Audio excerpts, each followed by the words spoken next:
ఆధ్వర్యంలో ఈరోజు press meet నిర్వహించడం జరుగుతుంది. ఈ రాష్ట్రంలో గత 10 సంవత్సరాల నుంచి ఏవైతే పెండింగ్ లో ఉన్న స్కాలర్షిప్ ఉన్నాయో దానివల్ల ఎందరో విద్యార్థులు ఇబ్బంది పడుతూ ఉన్నారు. ఈ 8,300 కోట్ల స్కాలర్షిప్ అనేది మీ అపసొత్తు కాదయ్యా రేవంత్ రెడ్డి, దాన్ని తింటున్నారు మీరు. దాని పేద విద్యార్థులు దానికి ఒక బలంగా అనుకొని చదువుకోవడానికి పేద మధ్యతరగతి విద్యార్థులు దాన్ని ఆసరగా చేసుకొని ఈ రాష్ట్రంలో ఈ చదువుకుంటున్నారు కళాశాలలలో. ఎక్కడి నుంచో ఎక్కడో ఉన్న మహబూబ్ నగర్ కానీ అడ్లాబాద్ కానీ వనవాస గిరిజన విద్యార్థులు కూడా చదువుకుంటున్నారంట స్కాలర్షిప్ ద్వారా.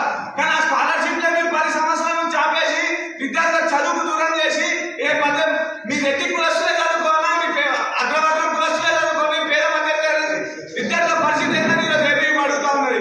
వెంటనే 8,300 కోట్ల స్కాలర్షిప్లు విడుదల చేయకపోతే అఖిల భారతీయ విద్యార్థి పరిషత్ రాష్ట్ర శాఖ ఆధ్వర్యంలో మొత్తం రాష్ట్రాల కానీ మీ మంత్రుల క్యాండిడేట్ కానీ ఏదైనా కానీ అడ్డుకొని అసెంబ్లీకి ఎట్టుకోవడానికి కూడా ఏబీవీపీ వెంటాడదు. విద్యార్థులను పట్టించుకోకపోతే ఈ ప్రభుత్వం కూలిపోతుందని ఏబీవీపీ హెచ్చరిస్తా ఉన్నది. విద్యార్థులు